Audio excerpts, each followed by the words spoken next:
Good morning. On behalf of the First Unitarian Universalist Church of Columbus, I would like to welcome you to our Sunday service. I am Caroline Mocharski, and I have been a member of this congregation for a year. I am part of the youth group, and I served on the Board of Trustees as a youth representative for 2 years.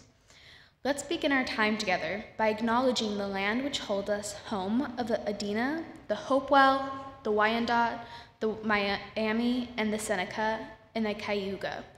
Gathered here and online, may we be grateful, thoughtful, and humble.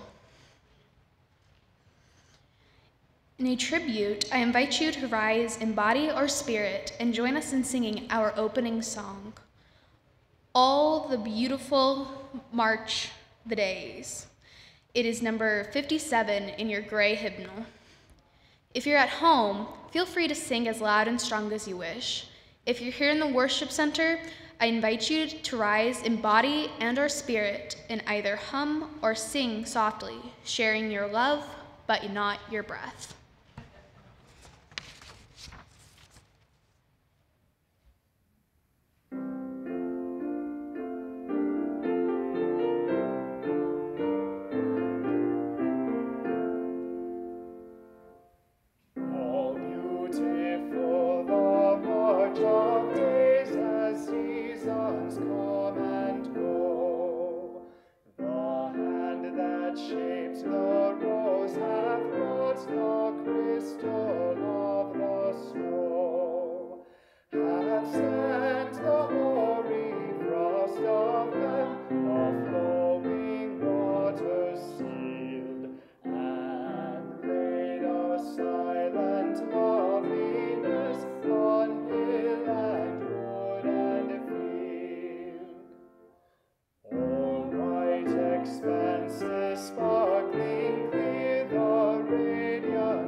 Please be seated.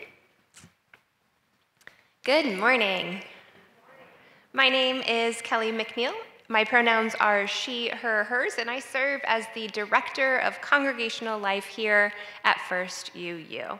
It is so very good to be with you all here this morning and to feel the presence of all of you joining us online. If you consider yourself a visitor and you are here with us in person, I invite you to say hello at the Welcome Center out in the Welcome Hall after the service. We have a visitor's gift for you there. Anyone joining us in the virtual world, I invite you to let us know that you are here by clicking the link in the chat and filling out the check-in form. Don't forget that you can access our order of service, Joys and Sorrows form, and our donation page by scanning the QR code on the screen. A few quick reminders this morning. We will be having 2 services on Christmas Eve on Friday. The family service will be at 5 o'clock, and the candlelight service will be at 8. You can join us in person or online. There will be no service on Christmas Sunday on the 26th so that we can all enjoy the holiday. However, the Labyrinth will be available beginning next Sunday and throughout the holiday week. So again, welcome to this morning's service celebrating the lights of the holidays and the coming winter solstice. Let us now center ourselves as we listen to this morning's prelude.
Thank you, Nathan.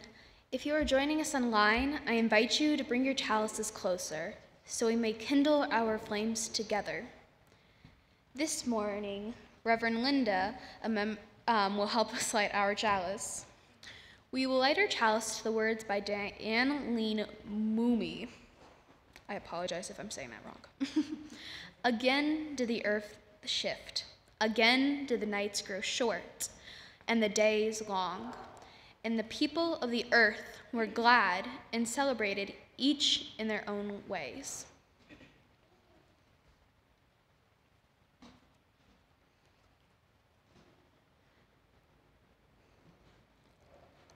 Our chalice is lit.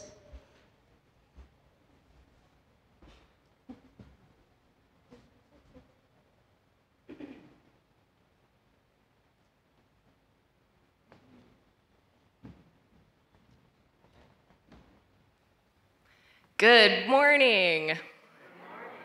I'm Amber Scott, and I serve as your Director of Religious Exploration. Activities for families with children are happening during the worship service today outside on the SYC playground. After the story, you'll have the opportunity to join our other families outdoors if you are interested. I'd also like to bring your attention to the holiday tree that's just outside the sanctuary doors. That's our mitten tree, and it's set up and ready to receive your donations of new, warm winter items, whether that's mittens, gloves, scarves, hats, child size and adult size. After the holiday season, all of those items will be taken to the Clintonville Beachweld Community Resources Center and distributed within our local community. Today's story is called Mrs. Moskowitz and the Sabbath Candles, written and illustrated by Amy Schwartz.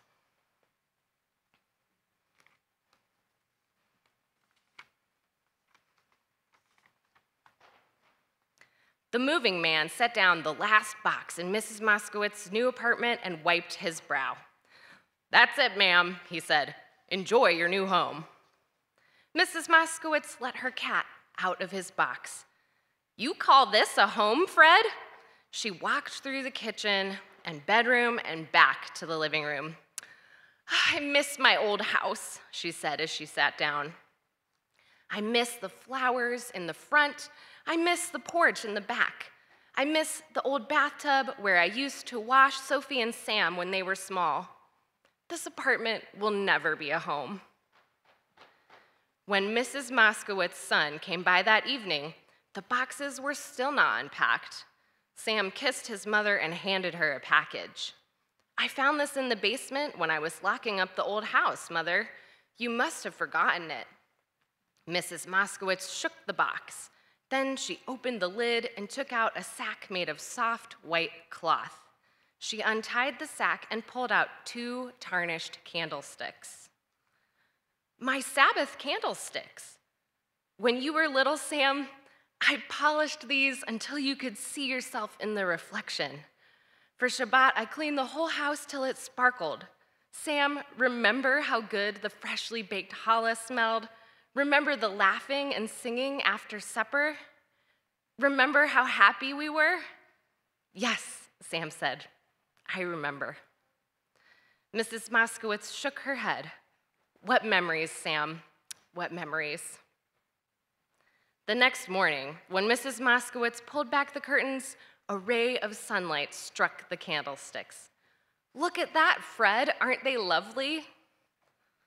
Later, when Mrs. Moskowitz did her marketing, she dropped a jar of silver polish in her basket. After lunch, Mrs. Moskowitz polished the candlesticks. She held Fred up to them. "Can you see yourself, Fred?" Then she frowned. "Ugh, it's that table, Fred. How can my beautiful candlesticks stand on such a plain table?" Mrs. Moskowitz climbed about the many boxes piled on the floor. She tugged at the top flap of the biggest box until it sprang open. She pulled out a dozen sheets, a blue blanket, and a fluffy comforter with feathers coming out at the seams. But she didn't find what she was looking for. "Oh, Fred, where could it be?" Mrs. Moskowitz murmured as she tucked the comforter onto the bed. She rummaged around in the box again. It's here somewhere. Oh, here it is. Mrs. Moskowitz pulled out a white tablecloth with silver threads dancing around its border. She shook out the tablecloth and laid it on the table. Fred, come look, it's magnificent. Mrs. Moskowitz stood back and looked too. But Fred, she said, how can such beautiful candlesticks on such a lovely table stand on such a filthy floor? Where did I put my mop? Mrs. Moskowitz unpacked one box after another and finally found her bucket and mop. She scrubbed and mopped the living room floor, then the bedroom floor, and then she cleaned the kitchen. She washed the kitchen cabinets and pushed the furniture into place. Mrs. Moskowitz rubbed her back. Ugh, what those candlesticks are putting me through, she groaned. Then she yawned and turned out the light. In the morning, Mrs. Moskowitz got up early. She watched the light playing on the candlesticks as she brushed her hair. What this table needs is a bunch of flowers, don't you think, Fred? Mrs. Moskowitz put on her hat and coat and walked to the corner. She went into the flower shop and bought a bunch of posies and daisies. On her way home, Mrs. Moskowitz stopped at the grocery store. She bought flour, eggs, yeast, and a box of long, white candles. At another store, she bought a tall bottle of red wine. When she got home, Mrs. Moskowitz unpacked her groceries. A table with Shabbat candlesticks, a beautiful tablecloth, and such lovely flowers. It's still missing one thing, she said. Mrs. Moskowitz found her old tin recipe box and pulled out a worn card. Freshly baked challah, that's what we need. Mrs. Moskowitz sifted and stirred and kneaded the dough. Then she rolled it into 3 long rolls and braided them together. As she worked, Mrs. Moskowitz thought about baking challah with her mother many years ago. She thought about raising her family in the old house, and she thought about the years still to come. Mrs. Moskowitz put the 2 loaves of challah in the shallow blue dish and put them aside to rise. Then she wiped her hands on her apron. Just one more thing, Fred. Mrs. Moskowitz went to the phone and called her son. Come over tonight, Sam, and bring the family. We'll light the candles and have a Sabbath meal.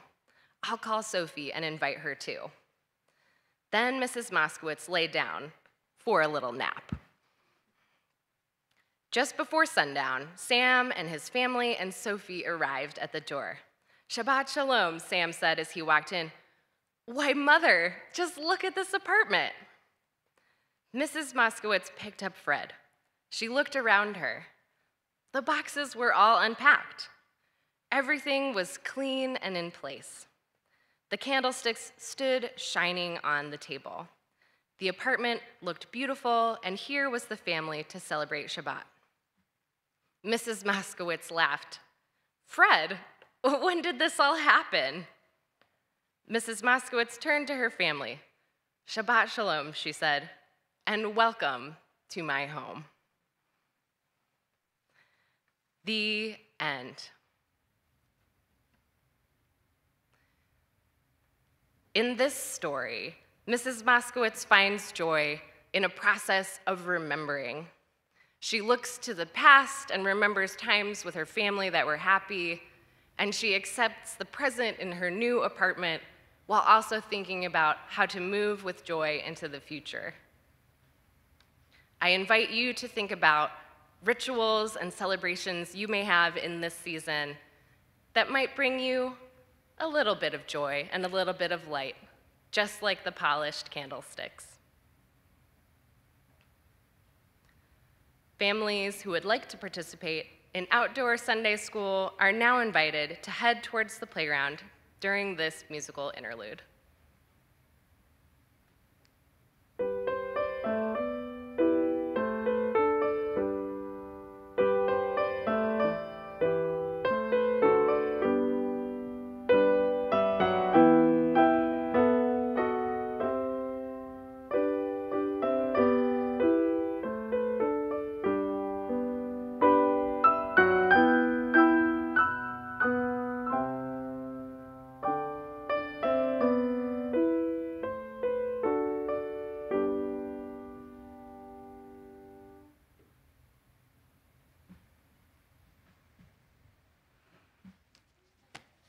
Good morning.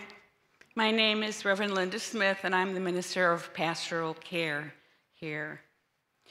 To participate in the caring meditation this morning, or to ask for pastoral or practical support with a difficulty in your life, now is the time to fill out the Joys and Sorrows form. You can find it by scanning the QR code on your screen, or here in the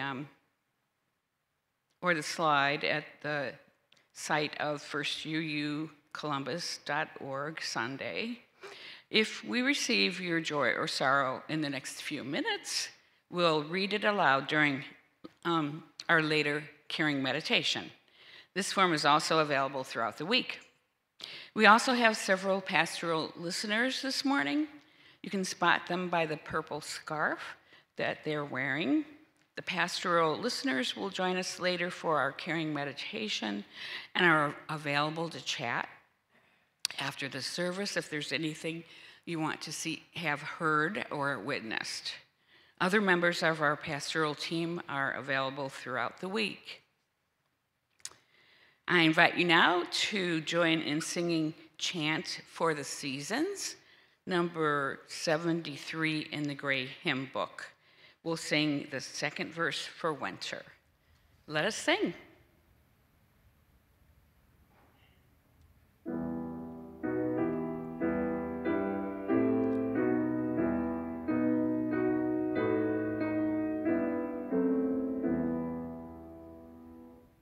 Autumn cold has turned the star wheel, winter is upon us. Autumn cold has turned the star wheel, winter is upon us. Gray the windy storms, cold upon our cheeks, the wet rain glistens. Autumn cold has turned the star wheel, winter is upon us. Leaping is the vine, golden in the glass, the cider glows like amber. Autumn cold has turned the star wheel, winter is upon us.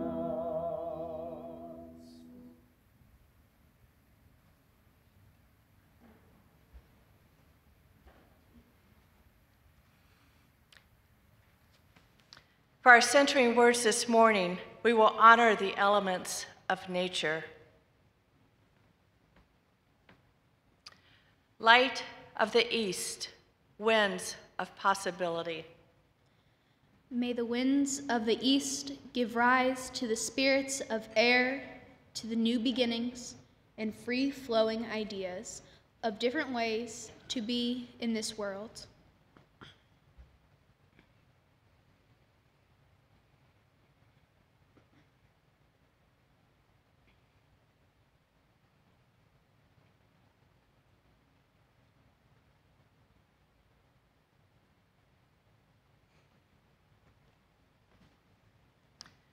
Light of the south, fires of passion. May the passions of the South give rise to the fires that light our way to face overwhelming obstacles with courage and heart.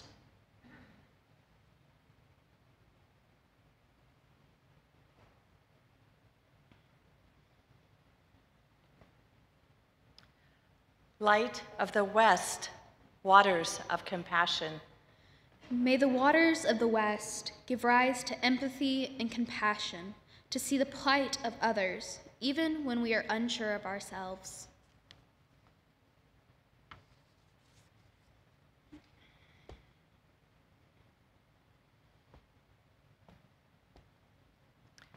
Light of the north, ground of being. May the earthliness of the north give rise to the practicality of experience to understand what is needed and enough humility to make it so.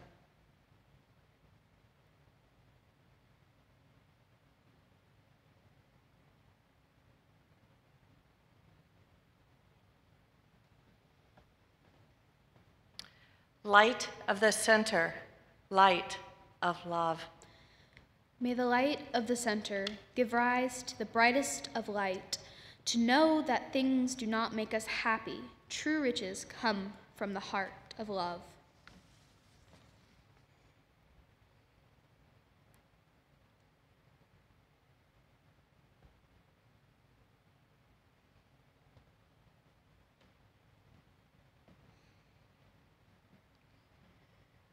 We give Thanks for these blessings of light.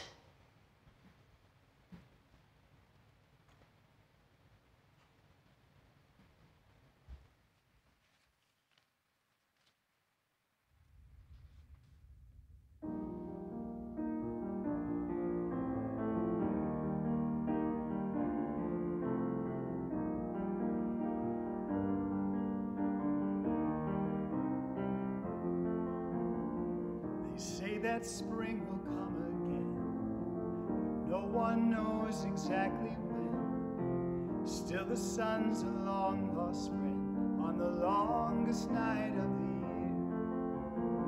We stare into the firelight while December beats outside, where the darkest hearts reside on the longest night of the year.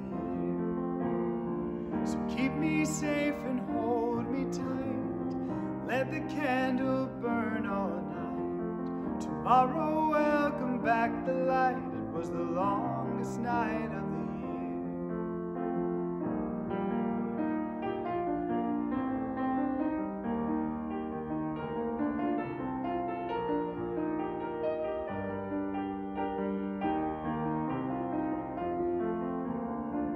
I used to think the world was small, bright and shining like a ball. Seems I don't know much at all on the longest night of the year. We press our faces to the glass, see our little lives go past, wave to shadows that we cast on the longest night of the year. So keep me safe and hold me tight.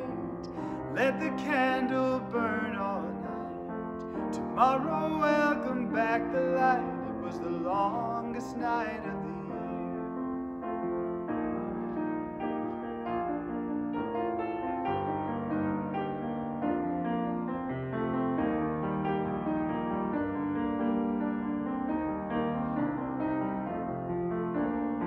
So make a vow when solstice comes to find the light in everyone.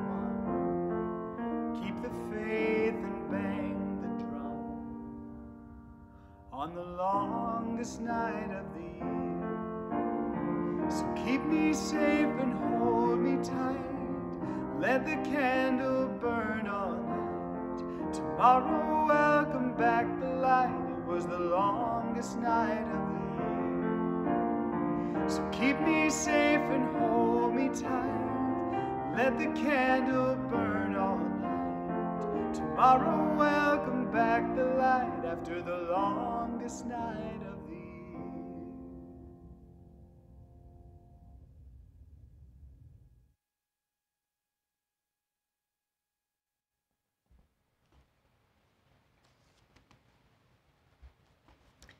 Thank you, Brandon, and thank you for all of our musicians.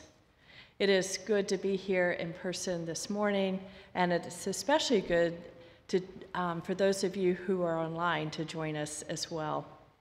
And just in case you're wondering where all the people are, because we have empty seats here in the sanctuary, for those of you who are here, each Sunday we have 100 to 200 people watching it live, and then many more watching it during the week. You're welcome to watch again too. Any service, you just log into our website.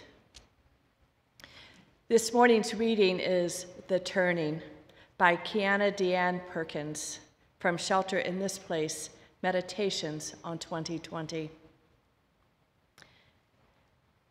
At the last turning, I was invited to a meeting among the sun, the earth, and the moon. The sun asked, "Do you have space in your heart for a great light?" The earth said, "I will hold you down if you are willing." The moon said, "I will guide you if you need it." And it was easy to say yes to the energies of balance. So for a turning, we have found ourselves dancing. The sun took the lead, sharing a drop of their luminescence. I held it deep in my heart when the darkness loomed, held it on the tip of my fingers when others called for it, coming to understand space, becoming a beacon, learning the nuance of shadow and light. The earth kept her word too. I was planted deep and rooted hard. I was uprooted, replanted, and loved until I was healed and able to feel the small tug from the soil calling me down, demanding I grow again. And the moon, too. Sister Auntie stayed faithful at my side, always hovering, always playing, laughing, reminded me that joy takes many forms and keeps no schedule, reassuring me with loving pats and, "Oh, child," whispered commentary, a subtle and wanted companion on this journey. And the turning is coming again. The sun said, "Daughter, you have done well." The earth said, "Healer," who is still healing, "you always have home." The moon said, "Beloved shadow worker, we will cast new spells soon." We radiate the light. We rotate the life. We revolve back into love. We enter a new season of possibilities. As we enter the turning of the seasons yet again, from autumn to winter, I invite you to remain seated as you join me in reflectively singing Dark of Winter. You will find it as number 55 in your gray hymn book. It will also be on the screen. Let us sing.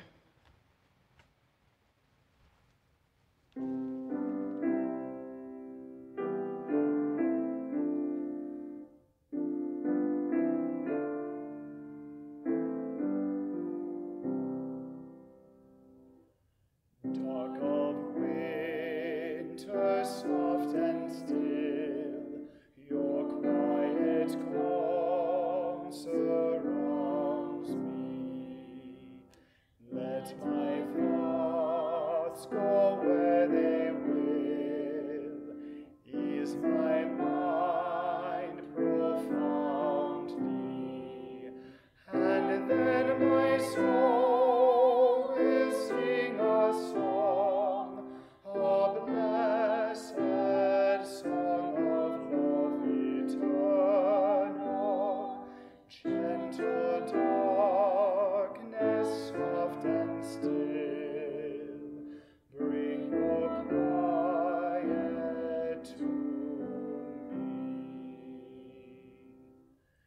Darkness, soothe my weary eyes, that I may see more clearly.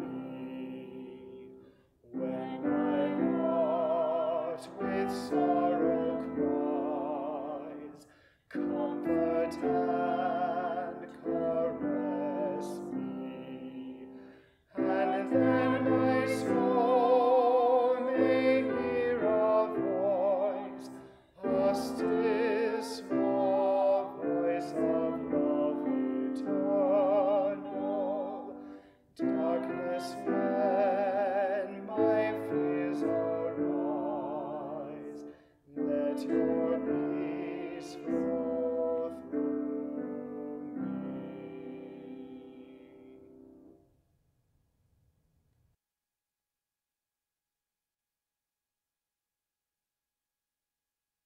The dark of winter is upon us. Our reading this morning spoke about the balance of light and dark, the sun sending the light, the earth accepting it, the moon helping guide it. Now, this isn't a very scientific accounting of the seasons turning, but it's one point's way of looking at the mystery of the seasons, not unlike the second version of the creation story found in the book of Genesis in the Hebrew Scriptures. The first creation story in Genesis is a complete listing of events with repetition and pattern. On the first day this happened, on the second day that happened, and on the third day, fourth day, so on, until you get to the seventh day of, whew, God rested. But just a few verses later in chapter 2 of Genesis, a different approach captures the same events in a more lyrical style, focusing on tension and resolution. In the beginning, the earth was barren and dry. Then streams came forth and watered the ground. Then humans were created and a garden was planted. In the first story of creation, God did everything and then rested. In the second story, humans appear, and humans played a role and exerted their power for good and bad, innovation and destruction, compassion and anger. In the reading from a few minutes ago, it places the sun, the earth, and moon in this balance, like a delicate dance of give and take, along with some mediation. This is more akin to the second story of creation. It is lyrical while at the same time describing tension and resolution. Here are the first stanzas again. At the last turning, I was invited to a meeting among the sun, the earth, and the moon. The sun asked, "Do you have space in your heart for a great light?" The earth said, "I will hold you down if you are willing." And the moon said, "I will guide you if you need it." As the longest night of the year approaches, I am grateful for the turning of the seasons. However you choose to describe the return of light, whether through religion, science, or poetry, without this balance of light and dark, sun and moon, we would not exist. It's been said that observing nature is the oldest religion. Stories of creation sprang up and diverged as people migrated and formed new habits and ways of being. Tensions rose on the margins and intersections, always shifting the power among humans, but never altering the balance of nature until now. It seems we have all the tension we want at the borders of country and of religion, fact and opinion, science and innovation. But while we fight against ourselves and each other, we are changing the impossible. We are shifting the balance by taking away the power of the earth. We humans have become gods, choosing mutual destruction over mutual well-being. But there's good news.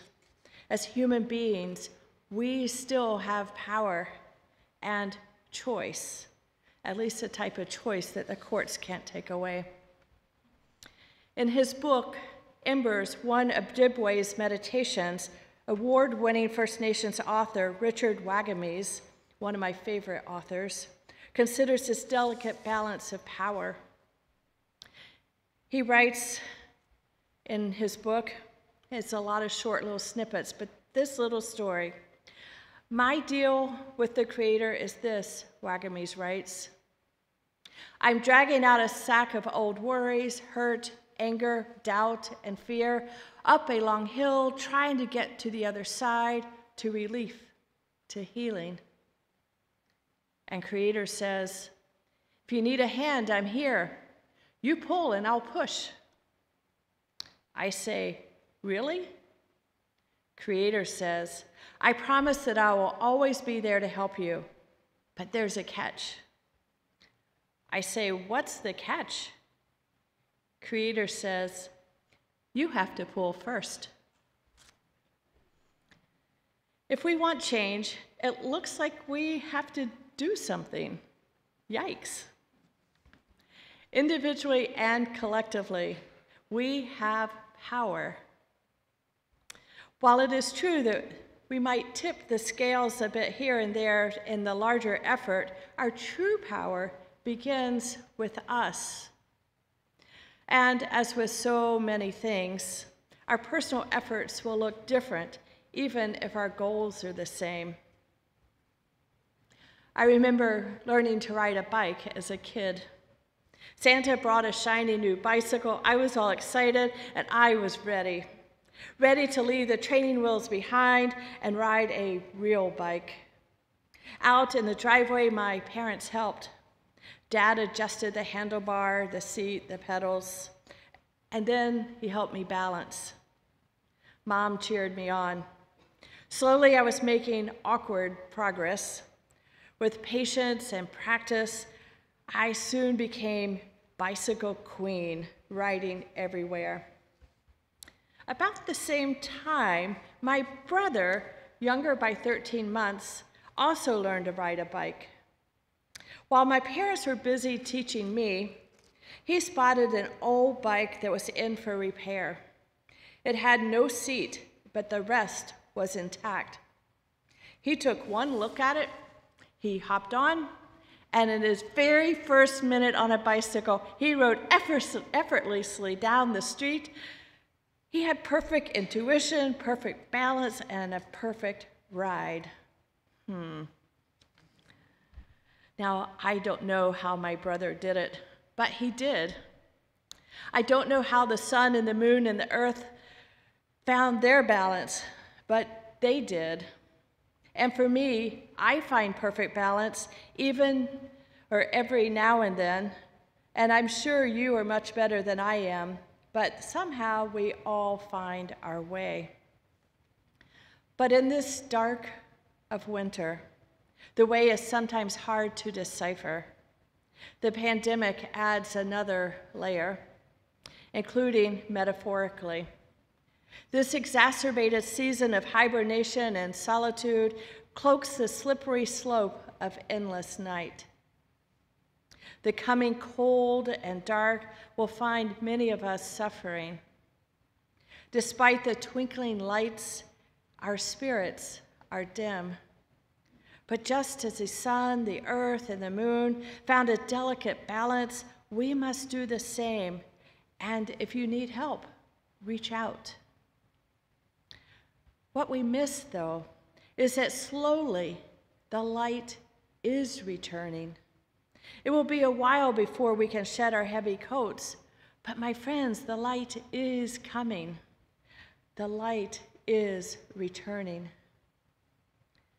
And even so, while this is all happening, we have power even as we wait. Richard Wagames has been there, and he puts it this way. It's all about the opening, really. When I open myself to the world and its possibilities, even its hurts, I become whole. But when I choose to close, my life becomes fraught with struggle. Everything I do becomes about shielding myself rather than inviting good energy to fill me. Everything is energy, so I try to let the negative pass through rather than holding on to it. To quote Wagames one more time, the first step is to try to make it beyond. I wonder about the beyond sometimes. Maybe you do too. When that wonder is hard to ponder, I know I need to reach out. But when I do take time to wonder, I must admit that the easy answers are not so palatable. I'm always searching. Sometimes I hold on to the bit of wonder far too long, and it affects my scope of wonder. But sometimes I ask the question, what's next for me? What's next for us? What are my first steps? Nature took its first steps long ago. It finds balance shifting here and there, but mostly in a predictable rhythm. Summer, then fall, then winter, then spring. But I also wonder what happens if or when we kind of destroy our climate or make it so it's just we can't live here. What comes after? The sun, the earth, and moon will still exist, but what will that new balance look like? Then reality sets in. I've got to do something, and we've got to do something.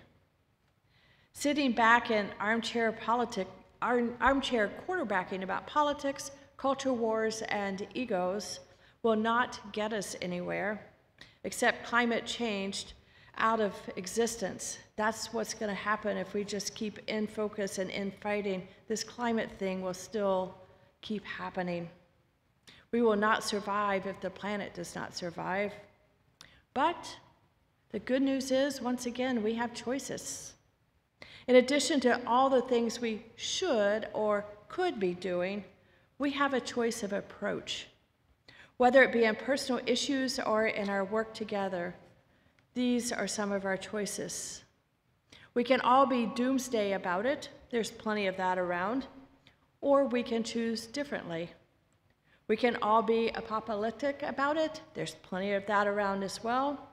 Or we can live differently.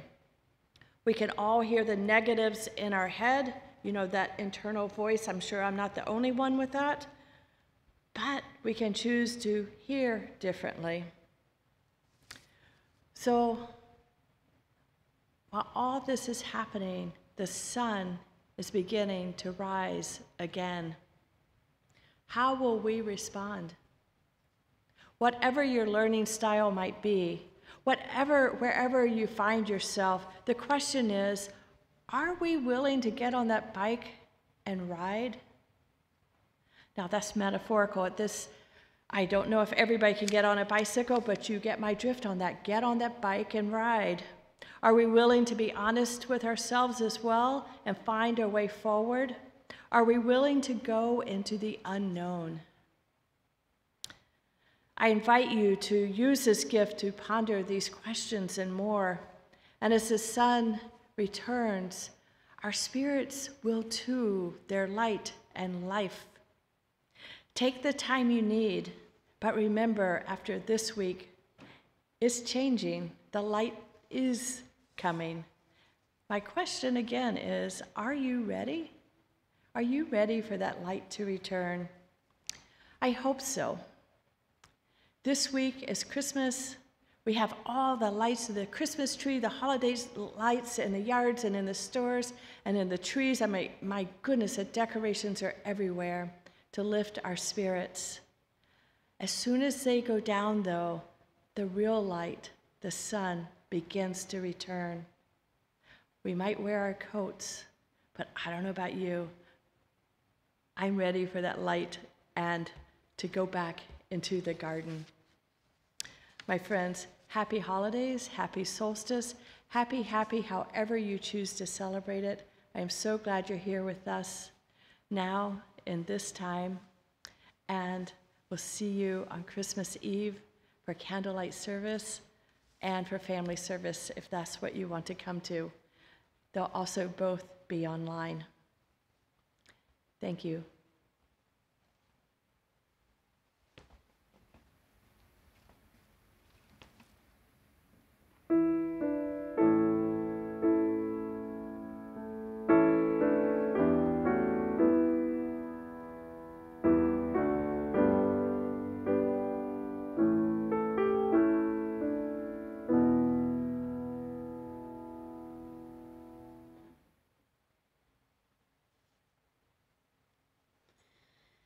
Thank you, Reverend Marion, for that lovely reading.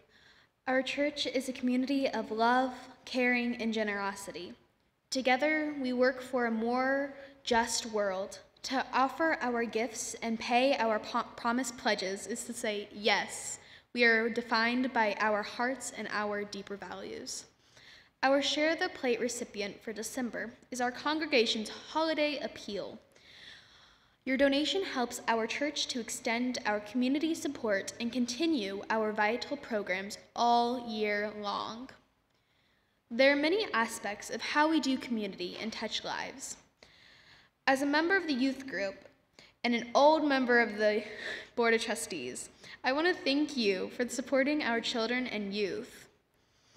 Thank you for supporting us through your ongoing contributions and your special donations to our holiday appeal, which are even more important as we find new ways to be together. Please go to our website, firstuucolumbus.org, and click on the Donate tab. Select Holiday Appeal to make our holidays happy and support our programs. And your contribution is a wonderful way to say yes to our beloved First UU community and to our children and our youth. Thank you for your generosity. Our donations have a bigger impact than when we give together. Regardless of your ability to contribute, we value your presence here. Thank you.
Our winter solstice meditation, adapted from words of the Reverend Christine C. Robinson. We join our hearts and minds together in a time of meditation. It is a precious time, and all precious times want preparation. So I invite you to settle yourself in your seat and take a deep breath and hold it until you notice your need to breathe out. Relax. I invite you to let your eyes soften.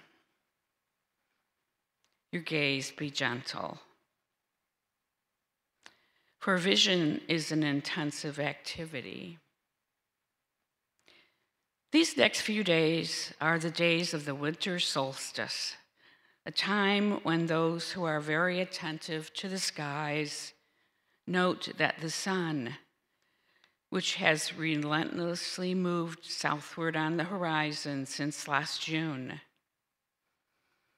seems to pause on its journey before beginning to climb northward to center again.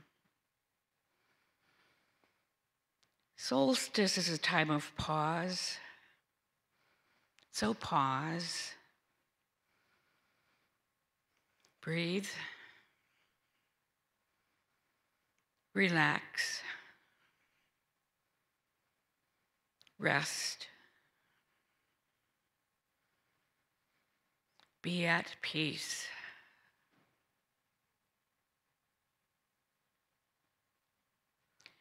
Spirit of winter, rest. Help us to enjoy your peace in this quiet place. Remind us to pause during this season.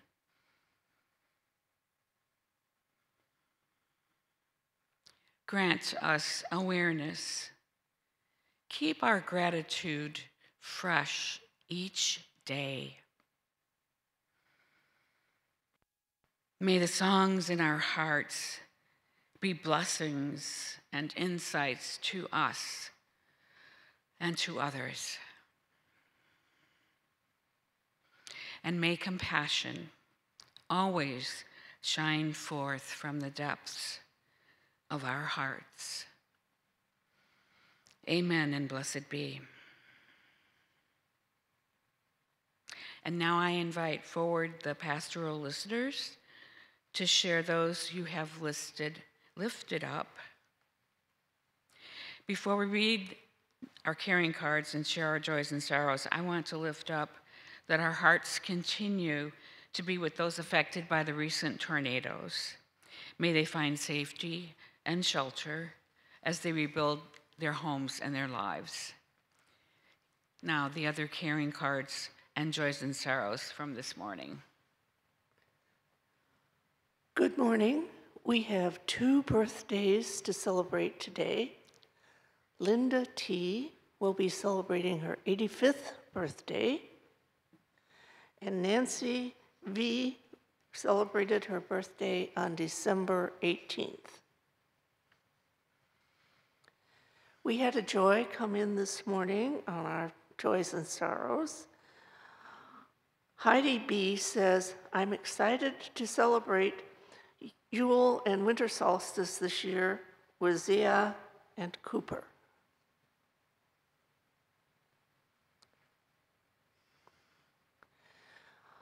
Our sorrow this morning is Kyle P.'s cousin is in the intensive care unit with COVID.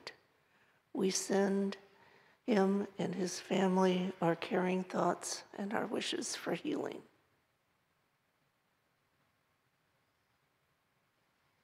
Thank you, Sharon. May we hold these joys and sorrows and those yet unspoken gently in our hearts. And when the time comes, let them flow along. As Marian rings our temple bell, I invite you into a brief time of silence. Use this time to reflect, imagine, pray, or simply breathe in and out. She will ring the bell a second time as we continue our service.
I close with these words by UU minister, the late A. Powell Davies.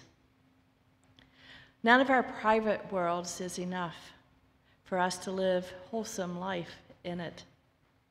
We need the wider world of joy and wonder, of purpose and venture, of toil and tears. What we are, any of us, but strangers and sojourners, forlornly wandering through the nighttime until we draw together and find the meaning of our lives in one another. Dissolving our fears in each other's courage, making music together and lighting torches to guide us through the dark. We belong together. Love is what we need. To love and to be loved. Let our hearts be open. And what would we receive from others? What would that be? May it be love, and let us give love. For what is given still remains, to bless the giver when the gift is love. I invite you now to rise and sing our closing song, With Joy We Claim the Growing Light. I invite you, if you're here in person, to sing softly or hum, and if you're at home, sing out. You will find this hymn 345 in your gray hymnal. Again, rise as you're willing and able.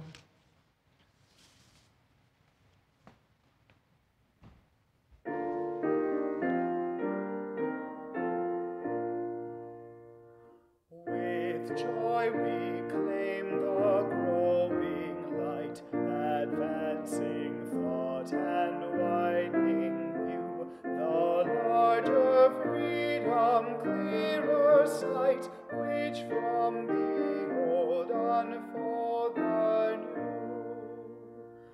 With wider view come loftier goal, with fuller light more good to see, with freedom truer self-control, with knowledge deeper reverence be.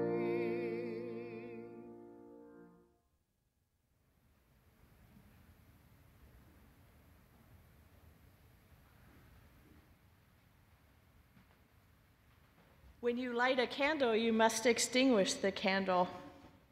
We don't just have to be COVID safe, we have to be fire safe as well. So since we have blessed the elements of nature by lighting candles in the direction, and as the longest nights start shifting to longer days, the candles we have lit, may that light go with us in our hearts, and as we share love everywhere we go.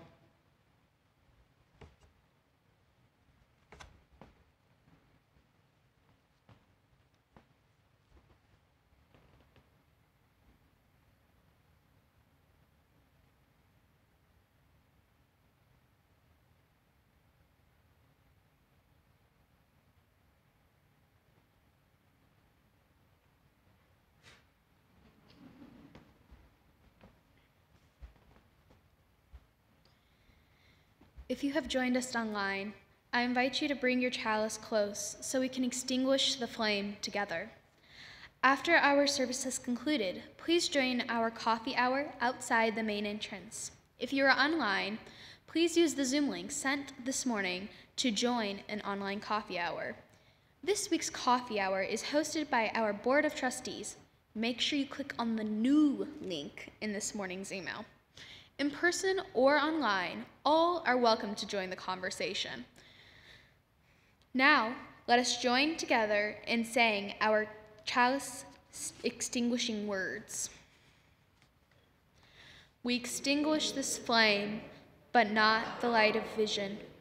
As we go forth, let us heal and transform ourselves and our world through reason and love. Our chalice is extinguished. Please remain seated as our choir sings our benediction and as Nathan plays our postlude. After the postlude, we look forward to seeing you at coffee hour.